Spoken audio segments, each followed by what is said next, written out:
ግለወሲ ወይም ማስተርቤሽን የምታደርጉ እህቶች ወንድሞች ማንም የማይነግራችሁን ሁለት ነገሮች ልንገራችሁ።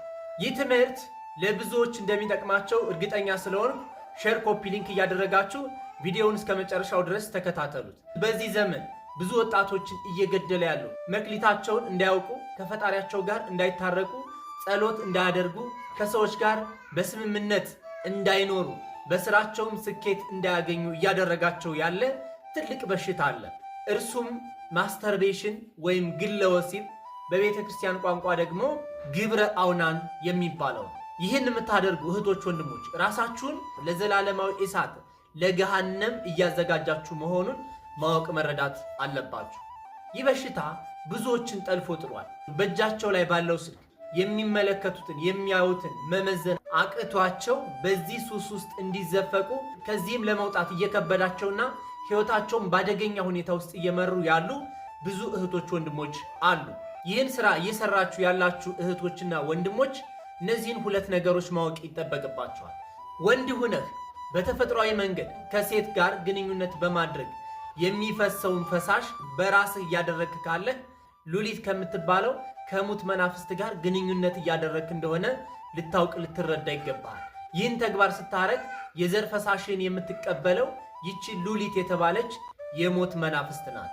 አንተ ይህን ተግባር ስትፈጽም ዘርህን ስታፈስ ዘርህን ትቀበላለች።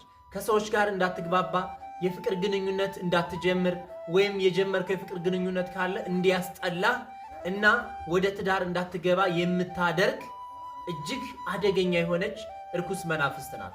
ይህንን ተግባር ስትፈጽም ራስክን ለሷ እያስገዛ ወይም ለርኩስ መናፍስት እያስገዛ እንደሆነ ልታውቅ ልትረዳ ይገባል። ሴት ሁነሽ በተፈጥሯዊ መንገድ ከአንቺ የሚወጣውን እዥ በራስሽ መንገድ እያደረግሽ ከሆነ ያንን ፈሳሽ የሚቀበልሽ ሙራድ የሚባል የሙት መናፍስት አለ። ይህ መናፍስት ሰላም እንዳይኖርሽ፣ በሕይወትሽ እንዳይሳካልሽ፣ በሰራሽው ስራ እያፈርሽ በራስ መተማመንሽ እንዲጠፋ የሚያደርግና ትዳር እንዳትይዥ፣ ወደ ትዳር እንዳትገቢ የሚያደርግሽ እጅግ አደገኛ የሆነ እርኩስ መናፍስት ነው። በብሉይ ኪዳን እግዚአብሔር አምላክ እንዲህ አይነት ስራ የሚሰሩ እንዲህ አይነት ተግባር የሚያከናውኑ እንዲህ አይነት ስራ የሚሰሩ ሰዎችን በሞት ይቀጣቸው እንደነበር በቅዱሳት መጻሕፍት ተጽፏል።